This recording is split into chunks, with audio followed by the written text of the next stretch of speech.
Hello दोस्तों, रोज़ की तरह आनंद लेखनी ब्लॉग में सबका अभिनंदन है। सबके मंगल भविष्य की कामना के साथ आज शनिवार का दिन, भाद्र मास 23 सितंबर, शुक्ल पक्षी अष्टमी तिथि और दोपहर दोस्तों 12:17 फिर नवमी तिथि का प्रारंभ हो जाएगा। मूल नक्षत्र दोस्तों दोपहर 2:56 तक पूर्वाषाढ़ा नक्षत्र है दोस्तों। और चंद्रमा जो है दोस्तों आज के दिन धनु राशि में है और सूर्य कन्या राशि में है। अभिजीत नक्षत्र मुहूर्त है दोस्तों और सुबह 11:49 दोपहर 12:38 तक राहु काल यानी 9:12 से 10:42 तक राहु काल का समय है। तो ऐसे समय में शुभ कार्य कम किए जाते हैं। राहु काल के समय चंद्रमा धनु राशि का चंद्रमा पर प्रभाव दोस्तों, जब धनु राशि चंद्रमा में धनु राशि होती है तो व्यक्ति धनवान बनने के साथ ही बड़े जैसे सेना है और यानी ये पुलिस है, उस विभागों में वहाँ पर उनकी पदोन्नति का सूचक होता है। और जो भी धनु राशि के लोग हैं तो वहाँ पर प्रगति करते हैं। कन्या राशि में सूर्य जब विराजमान होते हैं तो उनके जीवन में तार्किक व्यवहारता बढ़ती है और जीवन की व्यवस्थितता होती है। आदमी मतलब एक व्यवस्थित जीवन में और हृदय में अनेक प्रकार से आशावादी और पृथ्वी तत्व जो है दोस्तों, जैसे कर्म दाता यानी इस प्रकार के अनेक प्रकार के कौशल और जीवन में सुधार और परिवर्तन के शुभ संकेत मिलते हैं दोस्तों। आज जैसे कि हम जानते हैं कृष्ण जन्माष्टमी के 15वें दिन राधा कृष्ण अष्टमी मनाई जाती है और राधा कृष्ण अष्टमी पद्म पुराण के अनुसार बरसाना के प्रतिष्ठित राजा वृषभानु थे दोस्तों। उनकी पुत्री लक्ष्मी के रूप में अवतार हुई। वही जो है राधा कृष्ण जन्माष्टमी जो कि मतलब भगवान कृष्ण की संगिनी के रूप में अवतरित हुई।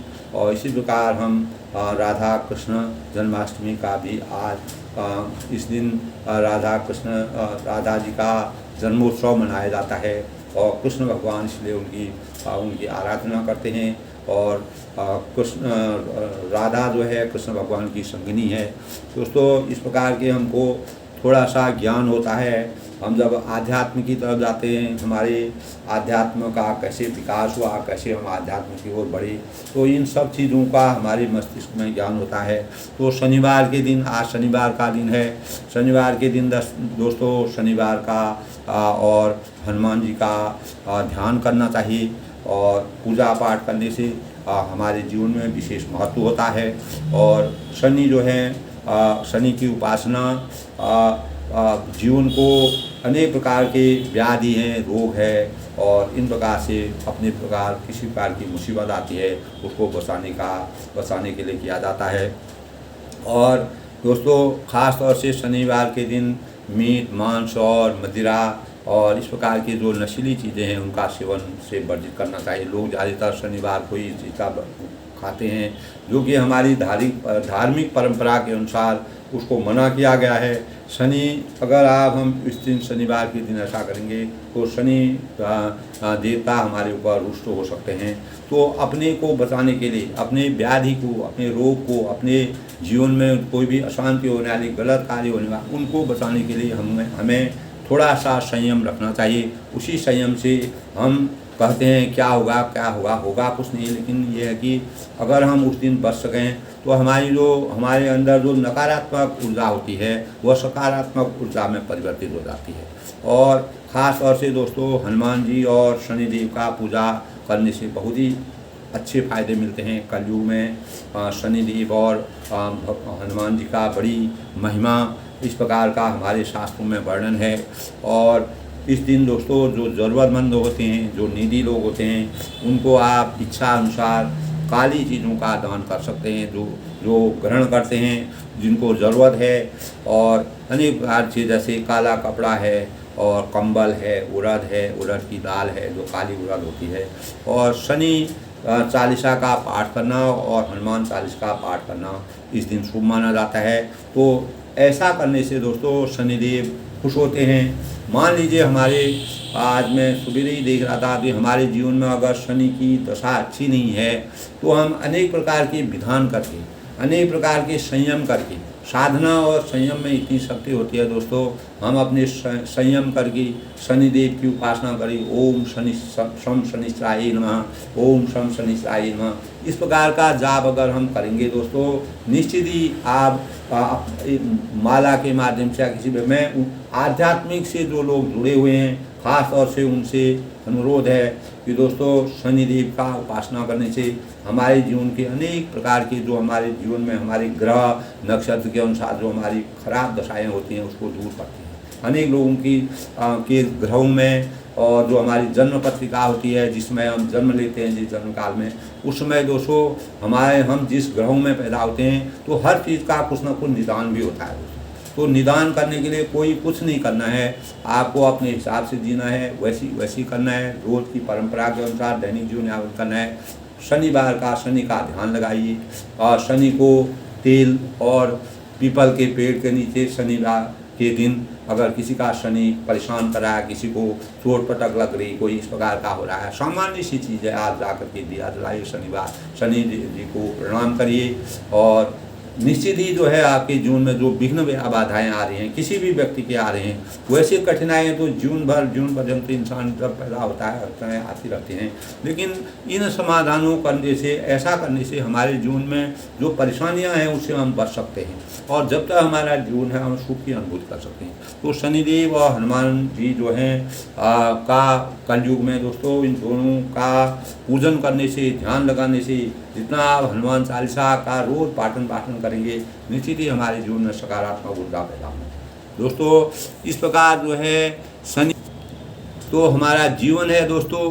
तो हमने दोस्तों अपने जीवन में अनेक प्रकार के हम भगवान का सहारा लेने के लिए पूजा का सहारा लेते हैं। गायत्री मंत्र जो हमारे वेदों का, वैदिक क्रिया का सबसे अच्छा स्वरूप है। हम अनेक प्रकार के सत्संग करें या अनेक प्रकार के भगवान का पूजन करें, जब तक हमारे जीवन में हम गायत्री मंत्र का अगर वास्तविक, कल भी मैंने बताया था, तो उसका वास्तविक भावार्थ जाने तो हमारा जीवन सुख की अनुभूति प्राप्त करेगा। और भावनाओं और विचारों का परिष्कार जहाँ कहीं भी जिन व्यक्तियों में शुरू किया गया है, छोटे छोटे और नगण्य से नगण्य, गरीब से गरीब, मामूली से मामूली आदमी भी महानतम व्यक्ति होते हुए चले गए हैं। इस संसार में ऐसे व्यक्ति हैं जो महान आत्माओं की प्रेरणा बन गए हैं, और जिन पर भगवान का आशीर्वाद होता है, अनुग्रह होता है, कृपा होती है और भगवान का वरदान होता है, वे निश्चित ही अपनी दैनिक क्रियाओं से अपने ऊपर ज्ञान का प्रकाश करके अपने जीवन को सार्थक बना सकते हैं। दोस्तों जीवन को अपने अंदर समाहित करना है, और अनेक प्रकार की छोटी सी बात अगर हमारी समझ में आ जाए तो हमारा जीवन सकारात्मक हो जाए, और भगवान का प्यार और भगवान की कृपा हमें मिलती हुई अपने आप ही स्वतः ही प्राप्त हो जाएगी, हमको कहीं नहीं जाना पड़ेगा। यानी हम अज्ञान से ज्ञान का संचार करें, हम कितना सत्संग करें, कितना पूजा पाठ करें, कितना भी कुछ करें, हजारों आदमी को जुटा करके सत्संग करें और लोगों के सामने दिखाव करें, उससे कुछ नहीं मिलने वाला है। भगवान मिलने वाला उससे है दोस्तों, जब तक हमारे अंदर लोगों के प्रति लोक कल्याणकारी भावना नहीं होगी, हम अपने अंदर प्रकाश को जागृत करके दूसरे के अंदर भी प्रकाश को जागृत नहीं कर पाएंगे, तब तक हमारी पूजा पाठ भक्ति भावना, आप भगवान के ऊपर हजारों दिए जलाओ, करोड़ों दिए जलाओ, उसका कोई फायदा नहीं है। जब तक हम अपने अंतःकरण को प्रकाशित न कर पाएंगे, तब तक हम भगवान की सच्ची आराधना करने के पात्र नहीं हैं। और इस प्रकार के भाव के लिए दोस्तों कोई बहुत बड़े लोगों की ज़रूरत नहीं होती है। नगण्य छोटे से छोटे व्यक्ति में छोटा बालक भी इस प्रेरणा से जब अभिभूत हो जाता है, अपने जीवन में प्रकाशित करना चाहता है, तो दिया भगवान को प्रिय है, उसी दिए की जब उसी दिए की आभा मंडल में जब हमारे अंदर प्रकाश आच्छादित हो जाता है तो हमारी भावनाओं में अनेक प्रकार के लोक कल्याणकारी भाव पैदा होते हैं। दोस्तों, समभाव, सबको एक ही दृष्टि से देखना, किसी की आत्मा को दुख न पहुंचाना और सबको समान रूप से देखना, अगर किसी को भी सही ढंग से समझाना और किसी के दुख को, किसी के मन को, आत्मा को दुखी न करना, यही सबसे बड़ा सत्संग है, यही सबसे बड़ी पूजा है, यही सबसे बड़ा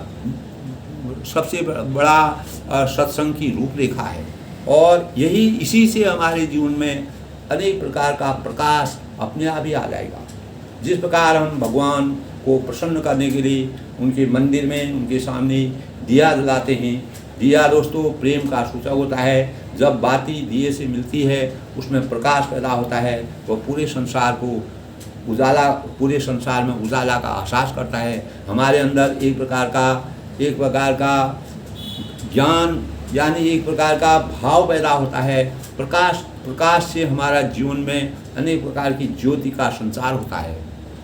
तो दोस्तों, हम इसी तरीके से हमको जो है भगवान ने यही भगवान की सभी से यही अपेक्षा है। दोस्तों, उन्होंने बहुत तरह की मानव जीवन के लिए अनेक प्रकार की प्रेरणा रखी। जैसे अर्जुन को उन्होंने कहा, भगवान श्री कृष्ण ने अर्जुन को गीता में कहा कि अर्जुन, दुनिया में बुराइयां बहुत फैली हैं, अनेकों जगह बुराइयां फैली हैं। बुराइयों का मुकाबला करने के लिए अपने आप को जोखिम में डालना चाहिए। जब तक हम स्वयं को जोखिम, अब क्या है, कोई 4 बच्चे हैं कहीं बुराई कर रहे हैं, गलत कार्य कर रहे हैं, हम उस रास्ते से गुजर रहे हैं, तो हमको अपने विवेक से, अपनी बुद्धि से, विवेक से उनको समझाना है कि ये मत करो। तो तभी हम सार्थक होंगे। अगर हम उनको देख रहे हैं, गलत को देख के हम आगे चले जा रहे हैं अपने को, तो हमारे जीवन का कोई रहस्य नहीं है। यानी किसी प्रकार के छोटे छोटे उदाहरण हैं दोस्तों जो हमारे जीवन में परिलक्षित होते हैं। तो जोखिम में डालना अवश्य होता है, आपको वहाँ पर कुछ ना कुछ जोखिम लेना पड़ेगा। और दुनिया में से बुराई को दूर करने की जब तक हमारे अंदर प्रेरणा नहीं होगी। अर्जुन ने कहा, दोस्तों, मुझे आप क्यों झगड़े में फंसाते हैं, और इस काम को आए किसी और को सौंप दीजिए। मतलब इस प्रकार के काम में किसी प्रकार के फसाद में नहीं यानी किसी प्रकार की उसमें झंझट में नहीं पड़ना चाहता हूँ। तब मुझे आप पूजा करने की बात बता दीजिए, केवल मेरे को अपनी भक्ति भाव को दीजिए। तो दुनिया में सबसे सुगम काम है, यही काम सबसे सुगम है। तो इसमें सुगम काम कोई और नहीं है, यह सबसे सस्ता और सबसे सरल काम है। यानी कारोबार चलाना तो आपकी अक्ल की कारोबार अगर हम करते हैं कोई, उसके लिए अक्ल की ज़रूरत होती है। धागा अगर टूटे नहीं और सूत खराब न हो जाए, कपड़ा खराब न हो जाए, बिक्री अच्छी हो, तभी फायदा मिलेगा। और माला घुमानी हो तो खट घुमाते रहिए, और जब वह गति का ध्यान रखना चाहिए। खट माला घुमा दीजिए, और इससे रास्ता और सबसे सरल और सबसे हल्का काम भगवान का है। लेकिन दोस्तों, अर्जुन ने कहा, यह माला जैसा सस्ता काम दे दीजिए हमको। यानी 56 लाख आदमी गंगा जी पर बैठे रहते हैं, और वह अनेक प्रकार से फटाफट माला घुमाते रहते हैं। बस यही काम मैं कर लूँगा तो मेरा काम बन जाएगा, आप झगड़े में मुझे मत फंसाइए। भगवान ने कहा, अर्जुन, तुझे झगड़े में फंसाना ही पड़ेगा, क्योंकि तुम कर्तव्यनिष्ठ हो, तुम पर मेरा विश्वास है। जब तक तुम वास्तविक जीवन को सार्थक में लगाए, तो भगवान ने सभी लोगों को अपने कर्तव्य के अनुसार कार्य सौंपे हैं। क्योंकि तभी मैं दुनिया में अवतार लूँगा, और तब मेरे अवतार लेने से ये 2 उद्देश्य होंगे। एक उद्देश्य होगा धर्म की स्थापना करना, दूसरा होगा परित्राणाय साधूनां विनाशाय च दुष्कृतां, साधुओं का सज्जनों का सज्जन करना, स्थापना करना, और दुष्टों का विनाश करना। तो इसलिए आपको मैं साधक के रूप में आपको यह कार्य अवश्य दूंगा। यानी मुझे आप यानी उन्होंने कहा कि दुनिया में बुराइयां बहुत फैली हैं, बुराइयों का मुकाबला करने के लिए अपने आप को जोखिम में डालना बहुत ज़रूरी है। दुनिया में से बुराई को दूर करना, अर्जुन ने कहा मुझे आप, यानी बुराइयों को दूर करने के लिए आपको युद्ध में जाना पड़ेगा, वहाँ पर अपने मित्रों को, अपने सखा वर्ग को किसी प्रकार का आत्मीय भाव वहाँ पर दिखाने की ज़रूरत नहीं है। तब भगवान ने कहा जब तुम्हारे अंदर में कोई जवाबदारी सौंपूंगा तभी आप जो है, तभी तुम जो है धर्म की, तब मैं जो है इस संसार में जन्म लूँगा और धर्म की स्थापना करने के लिए, और दूसरा अनेक प्रकार के संतों का जो बिना संतों जो दुर्जन हैं, जो खराब लोग हैं, अत्याचारी लोग हैं, अन्यायी लोग हैं, उनका हमेशा के लिए संहार करने के लिए मैं इस संसार में जन्मूंगा, तब धर्म की स्थापना होगी। तो मैं कभी भी कहीं भी आऊँगा तो दो कामों के लिए ही स्वयं आऊँगा। भगवान रामचंद्र जी ने भी इसी प्रकार भगवान इस संसार में इसीलिए जन्म लिया। दोस्तों, कोई भी मेरा मकसद होगा, अगर मैं मनुष्य के भीतर कभी आऊँगा तो उन्हीं दो कामों के लिए आऊँगा, तीसरा कोई मकसद मेरे जीवन का नहीं होगा। दोस्तों, जो लोग कल्याणकारी कार्य करते हैं, जिनके अंदर संसार वसुधैव कुटुंबकम की भावना होती है, जिनके लिए भगवानों के अंदर संसार को दुष्टों से बचाना और सज्जनों की रक्षा करने के लिए अनेक प्रकार से भगवान ने जन्म लिया। और इसी प्रकार अर्जुन को मजबूरी में भगवान की शरण लेनी पड़ी और अर्जुन ने भगवान की बात को मंजूर कर लिया। तब भगवान श्री कृष्ण ने कहा अपना गांडी उठा लो और तीर चला लो, और काफ़ी यानी बाकी सब काम मैं कर लूँगा, केवल सारा तुम केवल विकल्प हो और मैं पूरा तुम्हारा ध्यान रखूँगा। भगवान अपने रूप में, साक्षात रूप में वह किसी के भी अपने परम ब्रह्म परमेश्वर जो है इस प्रकार से विकल्प लेकर के अर्जुन का विकल्प लगे। अर्जुन ने कहा कि मैं थक गया। तब श्री कृष्ण ने कहा मैं तुझे थकने कभी नहीं दूंगा। जब परम ब्रह्म परमेश्वर की आज्ञा होती है, उनकी कृपा होती है, तब अर्जुन ने कहा मैं रास्ता भूल गया। तब उन्होंने कहा मैं तेरे घोड़े चलाऊंगा, तुमको सारथी बनाऊंगा। भगवान आगे आगे रथ चलाते हुए चले गए और अर्जुन जो है अपने गांडी से तीर चलाता रहा। गांडी चलाने वाले अर्जुन जो भगवान का काम करने के लिए कटिबद्ध हुई, भगवान की सहायता करते ही अधिकारी हुई। यह तो सभी लोग जानते हैं। अनेक प्रकार के, जैसे बुद्ध जी थे, उन्होंने हमेशा ही प्रेरणा दी, बुद्धम शरणम गच्छामि, धम्मम शरणम गच्छामि, संघं शरणम गच्छामि। ये उनका वो है। उन्होंने भी इस संसार में अज्ञान रूपी अंधकार से ज्ञान रूपी प्रकाश को संचारित करने के लिए अनेक प्रकार के लोगों को अपने शरण में या और बुद्धि की शरण में जाने का संदेश दिया और विवेक की शरण में जाने का संदेश दिया। विवेक से हमारे जीवन के अनेक कष्ट दूर हो जाते हैं और संगबद्ध हो करके हम इकट्ठे होकर के भगवान की उपासना करेंगे और मानव जाति बुद्धम शरणम गच्छामि, धम्मम शरणम गच्छामि, संगम शरणम गच्छामि। लेकिन का संदेश उन्होंने भगवान बुद्ध ने दिया। लेकिन लोग जो है दोस्तों इसकी वास्तविकता को नहीं जानते हैं। वह समझते हैं कि हम बौद्ध धर्म अपना करके अपने स्वार्थों की सिद्धि के लिए बहुत लोग अपना बौद्ध धर्म अपनाते हैं। इस प्रकार के लोगों को भी मैंने देखा है और जो दिखते हैं वैदिक हिंसा, तामसी और अंध परंपरा को वह नहीं जन्मना चाहते थे।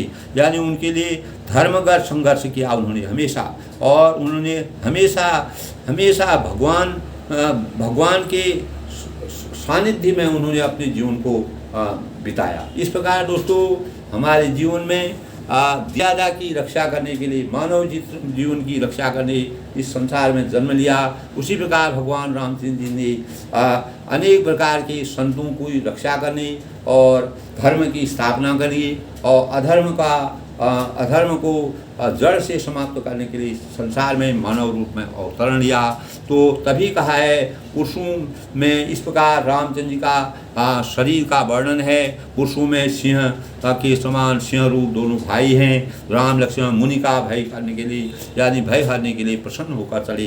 वे कृपा के समुद्र, धीर बुद्धि और संपूर्ण विश्व के कारण के भी कारण हैं। अनेक प्रकार के कारणों को, अनेक प्रकार के बातों को, अनेक प्रकार के जीवन को सकारात्मक दिशा में लाने वाले हैं। अरुण नयनोर बाहु विशाला, नील जल श्याम तरवाला, कटी पट पीठ कसे पर माथा, रुचि साब सायुल माथा। यानी भगवान की लाल नेत्र हैं, उनके पूरे सौंदर्य का वर्णन, अंग प्रत्यंग के सौंदर्य का वर्णन तुलसीदास जी ने किया।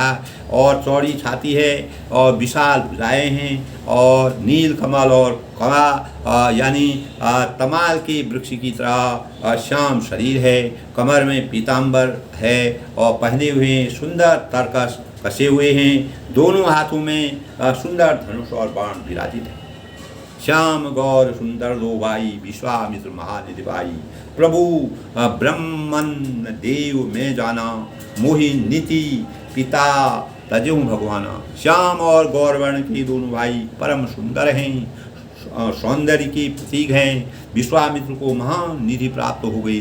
वे सोचते हैं परम ब्रह्म परमेश्वर की उनको प्राप्त हो गई। वह जन्म जन्मांतर की इस माया और बंधन से दूर हो गई और उनकी भक्ति जो है हमेशा के लिए साधक के रूप में उनकी साधना परिपूर्ण हो गई।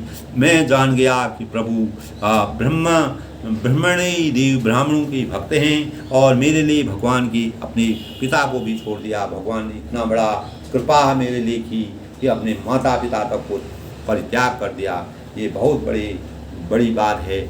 ऐसा कार्य भगवान ही कर सकते हैं, परम ब्रह्म परमेश्वर ही कर सकते हैं। जो लोक कल्याण के लिए पृथ्वी मंडल में जन्म लेते हैं, वही इस प्रकार का कार्य कर सकते हैं। इस प्रकार के भाव जो है विश्वामित्र जी के मस्तिष्क में आई। ये तुलसीदास जी ने बड़े विचित्र ढंग से इसका वर्णन किया है।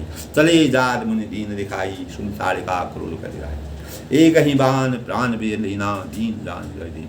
तो जंगल में दोस्तों हजारों प्रकार के राक्षस थे। तो उन राक्षसों का वध करने के लिए रामचंद्र जी को विश्वामित्र जी ले गई।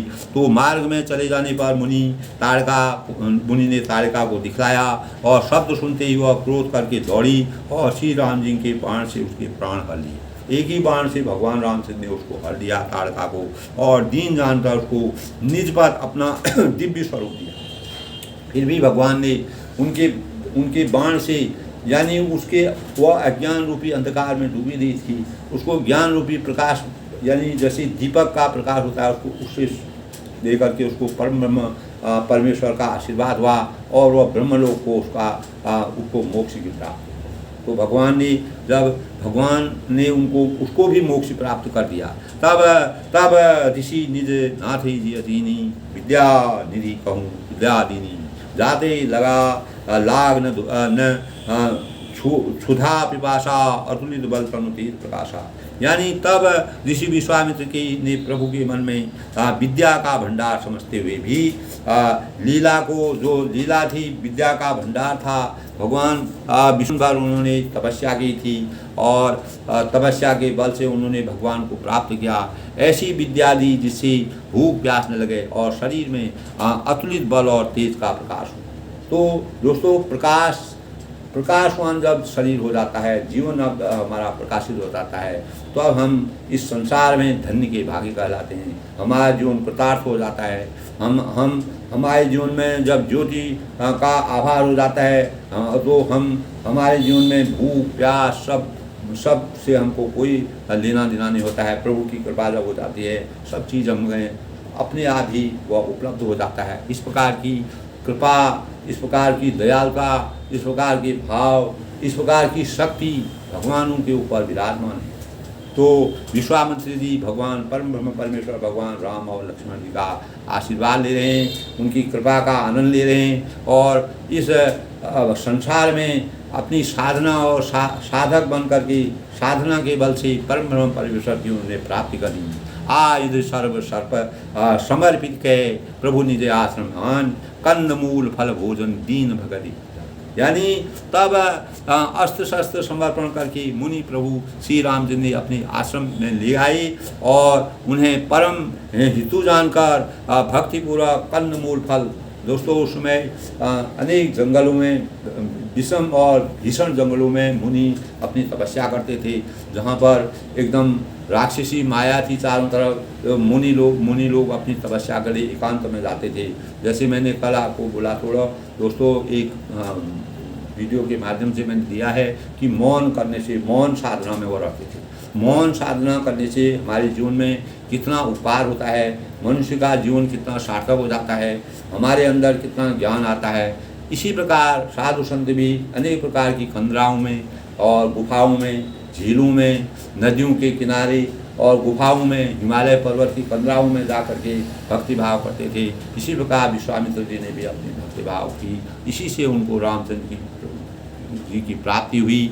और उन्होंने वहाँ पर केवल कंदमूल फल खाए जाते थे, शाकाहारी भोजन किया जाता था और किसी प्रकार का और कोई सहारा नहीं था। जहाँ भी आप, मैंने पूरे रामायण में दोस्तों इस प्रकार का वरदान पढ़ा है, जब भी भगवान ने वनवास लिया, पूरे वनवास काल में उन्होंने कंदमूल फल का ही सेवन किया।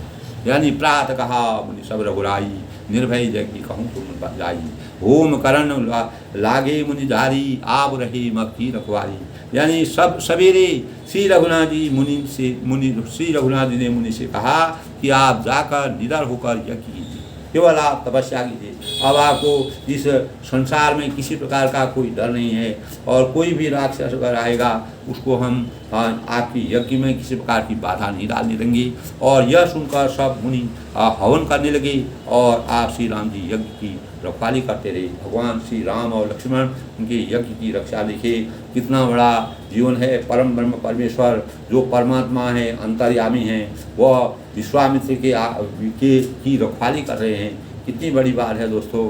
ये बहुत बड़े, इतने बड़े ऋषि का जो चारों तरफ रक्षा कर रहे हैं और उनकी रक्षा में खड़े हुए हैं, ये सब भगवान की मर्यादा का बहुत बड़ा रूप है और यही भगवान की अनुकंपा का सबसे बड़ा प्रसाद है। यानी प्रकाश जो है उनके जीवन में, जिस प्रकार दीपक को हम जलाते हैं और वही प्रकाश उनके जीवन में आच्छादित हो गया।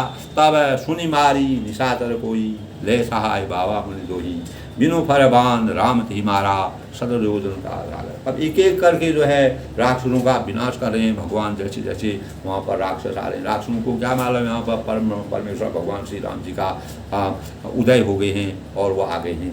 यह समाचार सुनकर मुनियों का शत्रु क्रोधी राक्षस मारीच अपने सहायकों को लेकर दौड़ा और श्री राम के बिना फल वाला बाण उसको मारा और बिना फल वाला बाण मारा उन्होंने, और जिससे वह 100 योजन के विस्तार के समुद्र के पार जा गिरा।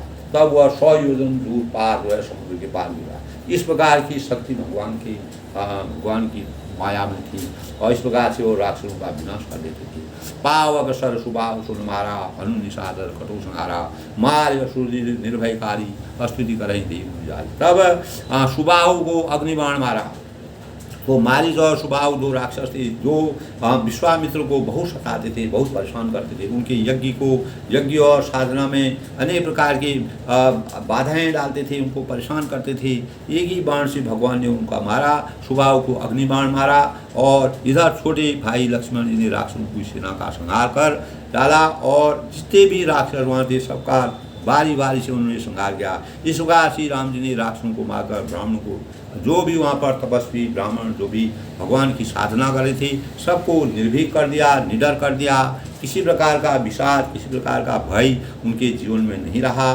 तब सारे देवता और मुनि स्तुति करने लगे, भगवान की स्तुति। सारे देवताओं ने कहा कि देखिए, जो हम इतना परेशान हो रहे थे और हम अपनी तपस्या में लीन थे, देवताओं को परेशान किया था, मुनियों को परेशान कर रहा, ऋषियों को परेशान किया था, तो सब एक एक करके भगवान श्री रामचंद्र ने एक ही बाण में सबका अंत कर दिया। जहाँ मुनि का सुख दिवस रघुराया, रहे कीन विप्रन कर दाया, भगति हे तो कहु कथा पुराना, कहे विप्र जदा विप्र हुआना। यानी श्री राम रघुराम जी ने यहाँ कुछ दिन और रहकर ब्राह्मणों के ऊपर इस प्रकार के संत जो संत थे, वहाँ पर ब्रह्मज्ञानी थे, अनेक प्रकार के लोग थे, उनके ऊपर दया बरसाई और भक्ति के कारण ब्राह्मण ने उन्हें पुराणों की बहुत सी कथाएं गई। हृदय प्रभु भगवान श्री राम जी सब जानते थे, लेकिन साधुओं को क्या मालूम वह कि ये परम ब्रह्म परमेश्वर हैं। उन्होंने अपनी वाणी से, मधुर वचनों से हमारे पुराणों के बारे में पूरा विस्तार से पूरा वर्णन किया और पुराणों की क्या मर्यादा है उसके बारे में भगवान श्री रामचंद्र को आश्वस्त किया। तब तब मुनि सादर कहा बुझाई, चरित एक प्रभु देखी जाई, धनुष यज्ञ मुनि रघुबल नाना, हरे चले मुनिवर की सना। यानी तदंतर मुनि ने आदरपूर्वक समझाकर कहा, और हे प्रभु चलकर एक चैत्र देखी। रघुकुल के स्वामी श्री रामचंद्र जी धनुष यज्ञ की बात सुनकर मुनिश्रेष्ठ विश्वामित्र के साथ प्रसन्न होकर चले। तब तदंतर मुनि ने आदरपूर्वक, तब मुनि सादर कहा बुझाई, चरित्र एक प्रभु देखे जाई। यानी आदरपूर्वक समझा कर कहा, हे प्रभु चलकर एक चैत्र देखी। रघुकुल के स्वामी श्री रघुनाथ जी धनुष यज्ञ की बात सुनकर मुनिश्रेष्ठ विश्वामित्र जी के साथ प्रसन्न होकर चले। तब वह धनुष यज्ञ हो रहा था, तो उस यज्ञ में जाने की उन्होंने मुनि के कहने पर वह तैयार हुई। आश्रम एक दीख मगमाही, खग मग जीव जंतु रह नाही, पूछा मुनि शिला प्रभु देखी, सकल कथा विषय। तब मार्ग में रास्ते में जाते जाते जब वह धनुष यज्ञ की तरफ जा रहे थे, तो वहाँ उनको भगवान को मर्यादा थी, वो तो सब जानते थे कहाँ कहाँ जाना है, कहाँ कहाँ यानी हमको मर्यादा की रचना करनी है। तो मार्ग में उन्होंने एक आश्रम दिखाई पड़ा, वहाँ पर पशु पक्षी और जीव जंतु तक नहीं दिखाई देते थे। तो पत्थर की एक छोटी सी शिला यानी शिला वहाँ पर देखकर प्रभु ने पूछा। तब मुनि ने विस्तार पूर्वक पढ़ा। उस शिला को उन्होंने देखा, न वहाँ पर जीव थे न जंतु थे, कुछ था, एकदम सन्नाटा था। तो वहाँ पर एक शिला पत्थर की देखी, तो उसी पत्थर की शिला को देख करके भगवान ने पूछा कि ये क्या है। तब विश्वामित्र जी ने कहा, गौतम नारी श्राप बसो उपल रे दीप। तब जब भगवान ने यही श्राप जो है गौतम ने अपनी नारी को दिया था। जब त्रेता युग में भगवान रामचंद्र का जन्म होगा, दशरथ जी के वहाँ उनका जन्म होगा, तब उनके जन्म से जब वह यहाँ वन में आएंगे, वन में विचरेंगे विश्वामित्र की भक्ति की रक्षा करने, मानव धर्म की रक्षा करने के लिए, और तब तक तुम एक शिला के रूप में यहाँ पर रहोगी। और जब भगवान राम जी के पहले ज़माने में दोस्तों इस प्रकार के जो श्राप दिया जाता था, अगर कोई भी अपनी मर्यादा के विपरीत काम करता था तो वह श्राप तुरंत लगता था, और उसी श्राप के अनुकूल उसको अपने जीवन की साधना करनी पड़ती थी।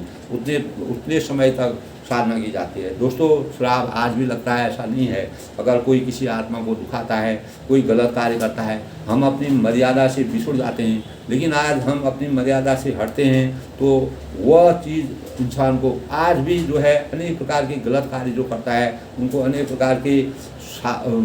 प्रकार से श्राप मिलता है। उसके लिए कानून बने हैं, अनेक प्रकार से वह उसमें फंसते हैं और उनका जीवन निरर्थक हो जाता है। इसी प्रकार उस समय देवताओं का भगवान के वहाँ न्याय था, और वह न्याय के देवता थे। वो तो वह न्याय के रूप में सबको जो दुष्ट थे उनका संहार करते थे।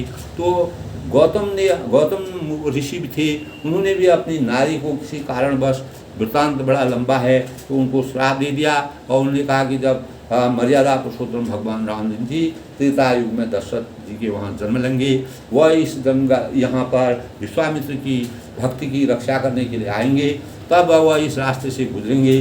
जब उनके चरण इस पत्थर पर या शिला तुम बन जाओ कहा था, शिला पर रहेंगे तब तुम्हारा कल्याण हो। तो वही प्रसंग यहाँ पर आता है दोस्तों। गौतम मुनि की स्त्री अहिल्या उनका नाम था, शाप बस पत्थर की देह धारण कर ली थी, तो धीरज से आपके चरण कमलों की धूली चाहती है, हे रघुवीर इस पर कृपा कीजिए। तब उन्होंने कहा कि अगर आपके चरण कमलों की धूल इस शिला पर लग जाएंगी तो ये गौतम नारी जो है अपने मोक्ष को प्राप्त हो जाएगी, और ये इस सजीव रूप में उत्पन्न हो जाएगी।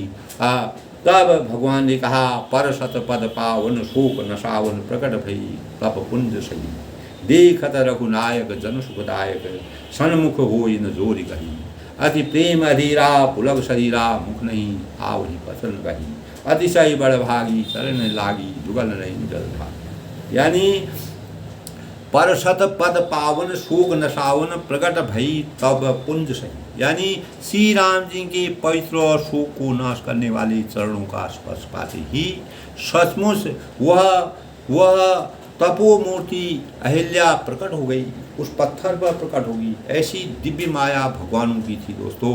और भक्तों को सुख देने वाले श्री रघुनाथ जी को देखकर वह हाथ जोड़कर सामने खड़ी रह गई और अत्यंत प्रेम के कारण वह अधीर हो गई, व्याकुल हो गई, उसको कुछ कहना नहीं आया और उसका शरीर पुलकित हो गया, पुलकायमान हो गया, मुख से वचन कहने में उसको किंग कर्तव्य विमूढ़ हालत में हो गई और वह अत्यंत बड़भागिनी अहिल्या प्रभु के चरणों में लिपट गई और उसने दोनों नेत्रों से जल और प्रेम और आनंद के आंसुओं की धारा बहने लगी। तो दोस्तों भगवान की कृपा में यह होता है, वो पत्थर को जीवन प्रदान कर देते हैं और जो अच्छा खासा आदमी होता है उसको पत्थर भी बना सकते हैं। ये भगवान की महिमा का प्रसाद है।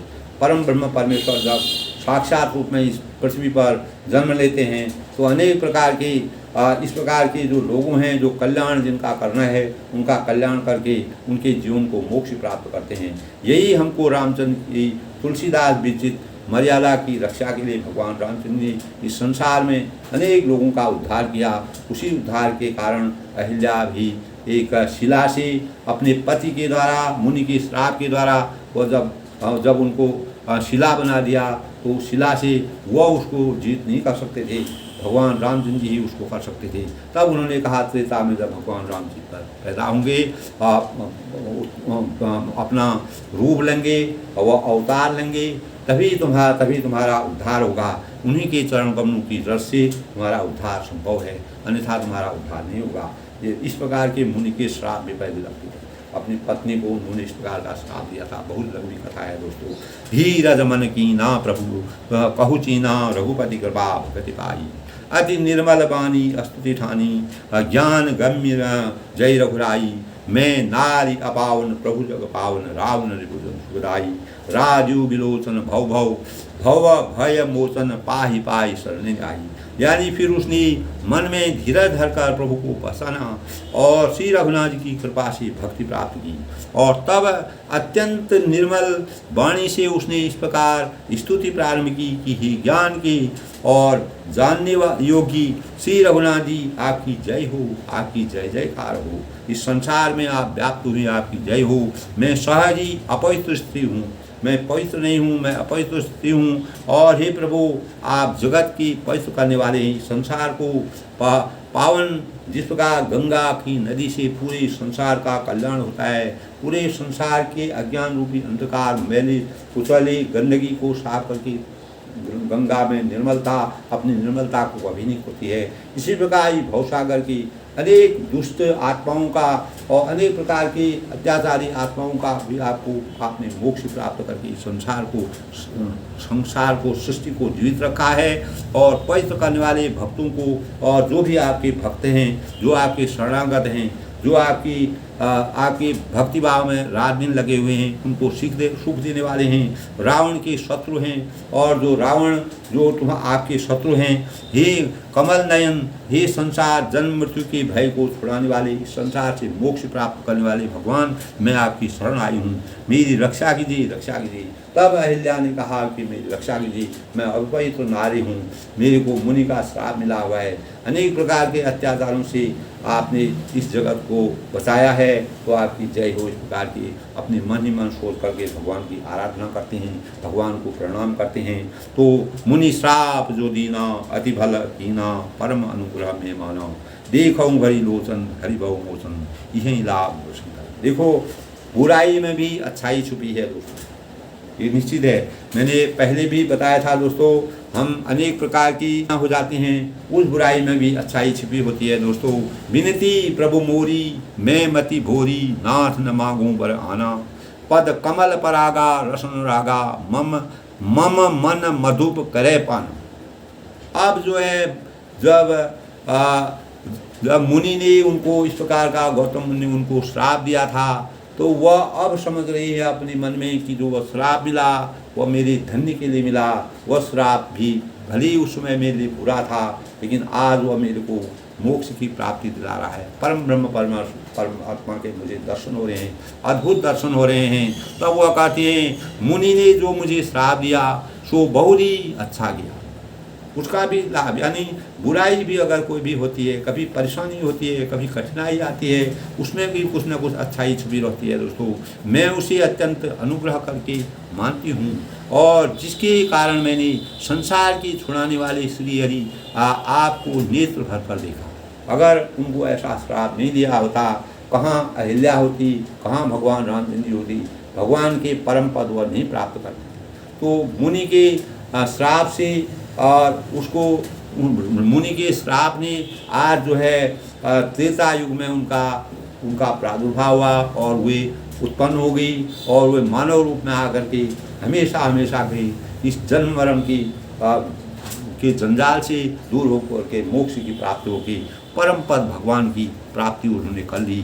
तो इसी प्रकार आपके दर्शन मुझे हो गए कहती हैं, और शंकर जी सबसे बड़ा लाभ समझते हैं, और शंकर जी सबसे बड़ा लाभ समझते हैं, हे प्रभु मैं बुद्धि की बड़ी भोली, मेरे पास बुद्धि नहीं है, मैं नादान हूँ, और मेरी एक विनती है, और वह भी भगवान से विनती करती है। वह विनती क्या करती है, हे नाथ मैं विनती प्रभु मोरी, मैं मति भोरी, नाथ न मांगू बर आना, पद कमल परागा रसोनुरागा, मम मन मधुप करे पाना।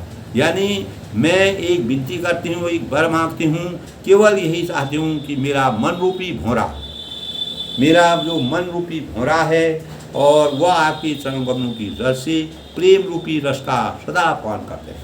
भगवान की भक्ति में, आपके प्रेम भक्ति में मैं हमेशा रमी रहूं, और आपका आशीर्वाद मुझे जीवन भर लगा रहे। मैं आपसे कुछ नहीं मांगती हूँ, मैं केवल आपके प्रेम पदों की, आपकी भक्ति की, आपकी दासी बनना चाहता हूँ। आपकी प्रेम भक्ति में अपने जिस प्रकार भौरा, जिस प्रकार मन रूपी भौरा होता है, वह फूल के चारों तरफ पराग की को ग्रहण करने के लिए फूल के चारों ओर, पुष्प के चारों ओर घूमता रहता है, उसी प्रकार मैं भी आपके प्रेम रस में मग्न होकर के आपके समीप में ही, आपके समकक्ष में ही मैं अपना जीवन बिताना चाहता हूँ। इस प्रकार का उन्होंने वरदान मांगा। तो जेहि पद सुर सरिता परम पुनीता, प्रकट भई शिव शीष धरी, सोई पद पंकज जेहि पूजत, अज मम सिर धर्यो कृपाल है। यही भांति सिधारी गौतम नारी, बार बार हरि चरण परी, जो अति मन भावा सो बर पावा, मैं पति लोग आनंद भई। तब वह कहती है, जेहि पद सुर सरिता परम पुनीता, प्रकट भई शिव शीष। यानी जिन चरणों की परम पवित्र देव नदी गंगा जी प्रकट हुई है, आपके चरणों से पवित्र नदी जो संसार का कल्याण करने वाली है, संसार को अनेक प्रकार की अपवित्रता से पवित्र का दान देने वाली है, सबको मोक्ष प्राप्त करने वाली है, सबको अमृत की वर्षा करने वाली है, वह गंगा जी प्रकट हुई, जिन्हें शिव जी के सिर पर धारण किया। उसी गंगा को भगवान शिव जी ने अपने जटा पर धारण किया, अपनी जटा पर धारण किया। और जिन चरण कमलों से ब्रह्मा जी पूछते हैं, जिन चरण कमलों को ब्रह्मा तक पूछते हैं, ब्रह्मा विष्णु महेश जो आपके चारों तरफ लगे रहते हैं, कृपाल हरि आपने उन्हीं को मेरी सिर पर रखा है। इस प्रकार स्तुति करती हुई बार बार भगवान की चरणों में गिरकर जो मन को बहुत ही अच्छा लगा, उस वर को पाकर गौतम जी की स्त्री अहिल्या आनंद से भरी हुई पतिलोक को चली गई। तब वह जो है अपने को मोक्ष प्राप्त करके अपने पतिलोक को चली गई। तब उनका कल्याण हुआ, तब उनका तारण हुआ।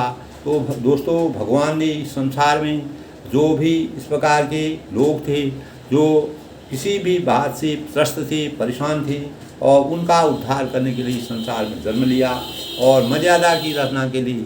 और तुलसीदास जी ने इस प्रकार की रचना की। भगवान रामचंद्र जी और भगवान कृष्ण भगवान जो हैं, द्वापर में कृष्ण भगवान पैदा हुई, और त्रेता में श्री रामचंद्र जी ने अनेक प्रकार के इस संसार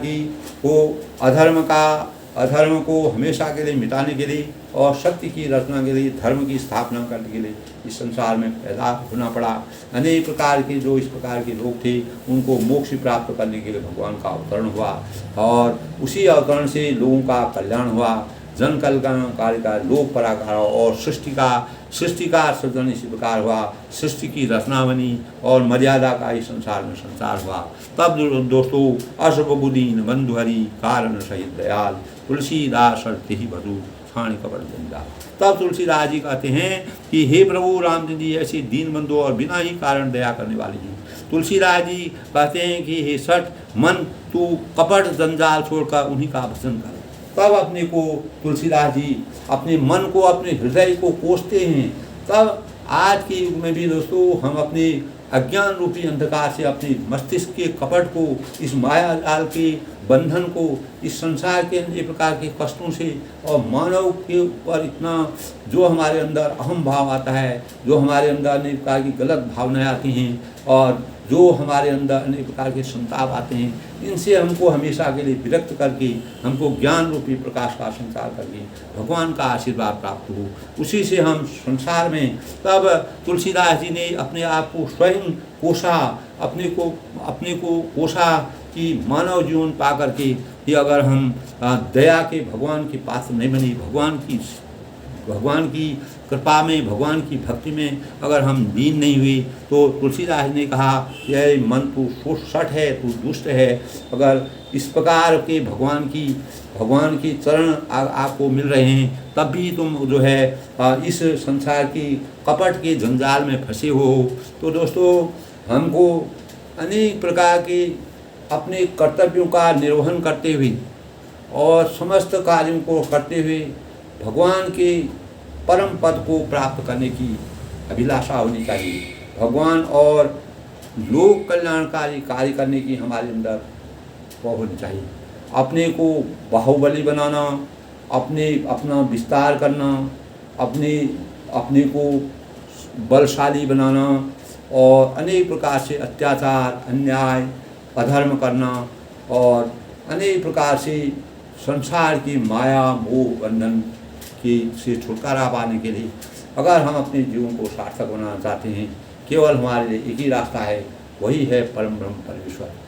जो ही हमको सच्चे रास्ते का ज्ञान करा सकते हैं, वही हमको सच्चे रास्ते का अनुसरण कर सकते हैं। अगर हमारे जीवन में भगवान का आशीर्वाद होगा, उनकी भक्ति अगर हमारे मस्तिष्क में, हमारे हृदय में समा जाएगी, निश्चित ही दोस्तों हम परम पद की प्राप्ति करेंगे और अपने जीवन को सार्थक करेंगे और लोक कल्याणकारी कार्य करके हम अपने जीवन को सकारात्मक बनाएंगे। इसी प्रकार दोस्तों, तुलसीदास जी को भी अपनी पत्नी ने जब धिक ऐसे प्रेम को कहा करो मैं माँ, तो उन्होंने कहा इस प्रकार की जो प्रेम जो उनकी पत्नी से उनको प्रेरणा मिली थी दोस्तों तुलसीदास जी को, उस प्रेरणा को मैं बताता हूँ। तब तुलसीदास जी जो थे अपनी पत्नी के बहुत भक्त थे और जहाँ पत्नी जाती थी वह अपने मायके जाती थी, वहाँ चले जाते थे और एक सेकंड भी बिना पत्नी के वह नहीं रह पाते थे, क्योंकि वह संसार रूपी माया मोह के बंधन में फंस गए थे। और जब दोस्तों माया के बंधन में, इस सांसारिक बंधन में हम लोग फंस जाते हैं, तो हम उससे विरक्त पाना हमारे लिए बहुत ही कठिन हो जाता है। हम अपार धन को इकट्ठा करना चाहते हैं, अपार माया को इकट्ठा करना चाहते हैं, अपार संपत्ति को इकट्ठा करना चाहते हैं, अंतर्दोगता हमारे लिए कुछ नहीं रहता है दोस्तों। हमारा जीवन निरर्थ, जैसे आया हम शून्य में पैदा हुए और शून्य में ही चले गए। तो तुलसीदास जी को भी भगवान ने इस प्रकार की प्रेरणा दी दोस्तों अपनी पत्नी के माध्यम से। जब वह बहुत ही अपनी पत्नी में विरक्त हो गए थे, उसमें उनके अंदर माया मोह का पूरा गांठ उनके अंदर भर गई थी, माया पत्नी के बिगड़ नहीं रखती थी। तब एक बार उनकी पत्नी को बहुत, जब वह अब मायके जाती थी वहीं चले जाते थे, कहीं भी चले जाते, एक सेकंड उनके बिना नहीं रह सकते हैं। इस प्रकार के हमारे शास्त्रों में विधान है, बोला है और इस प्रकार का इतिहास है और इस प्रकार के प्रकरण हैं। तो दोस्तों तब उनकी पत्नी ने उनको बार बार कहा कि बार बार इतना मेरे ऊपर आप क्यों आ सकते हैं, आपको अगर ऐसा जितना प्रेम अगर आपका मेरे ऊपर है और रात दिन तुम आप मेरे पीछे लगे रहते हो, अगर इतनी भक्ति आप भगवान के करोगे तो आपका जीवन इस सांसारिक माया मोह से हमेशा के लिए विरक्त हो जाएगा। तो प्रेरणा हमारे जीवन में दोस्तों एक बच्चे से मिल सकती है, एक साधारण व्यक्ति से मिलती है और एक बिल्कुल अनपढ़ से भी मिल सकती है। हमारे जीवन में प्रेरणा के हजारों स्रोत होते हैं और जो विलक्षण प्रतिभा के लोग होते हैं उनसे भी प्रेरणा मिलती है। इसी प्रकार तुलसीदास जी को भी दोस्तों अपनी पत्नी के माध्यम से, अपनी धर्म पत्नी के माध्यम से प्रेरणा के स्रोत बने, जिन्होंने इतने बड़े साहित्य को तब उनको वैरागी, उनके अंतःकरण में वैरागी की भगवान को उनकी आवश्यकता थी। परम ब्रह्म परमेश्वर भगवान रामचंद्र की मर्यादा का उनको वर्णन करना था, इतने बड़े साहित्य की संरचना करनी थी। तभी उसी प्रेरणा से उनको अपार ज्ञान का भंडार उनकी मस्तिष्क में आया, उनके शरीर में उपजा, भगवान की भक्ति आई, भगवान का आशीर्वाद प्राप्त हुआ। तब उन्होंने परम शक्ति को प्राप्त करके इस प्रकार की रामचरितमानस मर्यादा पुरुषोत्तम भगवान रामचंद्र की रचना करके इस संसार में अपार ज्ञान को बिखेरा, जो आज भी हमारे समाज में, हमारे धर्म में और पूरे विश्व स्तर में रामायण और जो हमारे बहुत बड़ा दिव्य ज्ञान का शास्त्र है, यह हमारे जीवन को चरितार्थ करता है। हमारे बच्चे से लेकर के कितना भी उम्र का लोग है उसके लिए प्रेरणा का स्रोत है। इस प्रकार के ग्रंथ से हमारे अंदर अनेक प्रकार का ज्ञान प्राप्त होता है। अनेक प्रकार से लोगों ने भक्ति के माध्यम से अपने को मोक्ष प्राप्त किया। इसी प्रकार अहिल्या जी का भी तारण हुआ, मुनि का श्राप था, उसमें लोगों में इतनी शक्ति थी, उसी शक्ति से वो उभरने के लिए भगवान रामचंद्र जी त्रेता में अवतार लिया। तब उन्होंने अहिल्या का तारण किया। तो तुलसीदास जी को भी अपनी पत्नी से प्रेरणा प्राप्त हुई। उसी प्रेरणा के माध्यम से उन्होंने जग में इतना बड़ा साहित्य की रचना की, जो आज भी हम उसका पठन कर रहे हैं। उससे अपने अंदर आध्यात्म को जगाते हैं और मानव चेतना को जगाते हैं। यही हमारे जीवन का सबसे बड़ा आशीर्वाद है। सबके मंगल भविष्य की कामना के साथ अब मैं अपनी वाणी को विराम देता हूँ और सभी लोगों को मेरा नमस्कार, बड़ों को मेरा सादर नमस्कार, छोटों को मेरा आशीर्वाद। दोस्तों, आज के प्रकरण में अहिल्या जी का तारण हो गया, वह मोक्ष की प्राप्ति उनको हो गई। और दूसरा दोस्तों, भगवान प्रभु श्री रामचंद्र जी दीनबंधु और बिना ही कारण दया करने वाले, और तुलसीदास जी स्वयं अपने को दुष्ट कहते हैं, अपने को अनेक प्रकार के माया के बंधनों में बंधे होने का साक्षी बताते हैं। तो उसी माया के बंधन से छूटने के लिए भगवान जी की भक्ति में आच्छादित होने जाते हैं। यही प्रेरणा हमको मिलती है कि परम ब्रह्म परमेश्वर का हम अगर सच्चे दिल से अगर ध्यान करेंगे, पूजन करेंगे और लोक कल्याणकारी कार्य करेंगे, लोगों के हित का कार्य करेंगे, तो वही हमारे जीवन का बहुत बड़ा औषधि होगी। उसी से हम अपने जीवन को सार्थक बना सकते हैं और इस मानव जीवन के लिए कुछ न कुछ प्रेरणा रख जाते हैं। दोस्तों, मानव जो है शून्य में पैदा होता है और शून्य में ही वो चला जाता है, न कुछ लाता है न कुछ ले जाता है। लेकिन जो हमारा शरीर जब तक रहता है तब तो हमको ये तमाम प्रकार की भौतिक चीज़ों की आवश्यकता होती है। जब ये शरीर, आत्मा हमारे शरीर से निकल जाती है तब वो भौतिक चीज़ें हमारे लिए शून्य होती हैं। दोस्तों, इस प्रकार की रचना भगवान तुलसीदास जी ने अपने शास्त्र और अपना इतना बड़ा ग्रंथ रामायण की मर्यादा के अनुसार हमारे जीवन में चरितार्थ किया है। दोस्तों, सबके मंगल भविष्य की कामना के साथ कल का प्रसंग आगे फिर देखते हैं। सब लोग खुश रहें, प्रसन्न रहें, सबके जीवन में भगवान रामचंद्र जी का आशीर्वाद बने रहे, सबका जीवन मंगलमय हो, सब खुश रहें, प्रसन्न रहें और सबका जीवन आनंदमय है।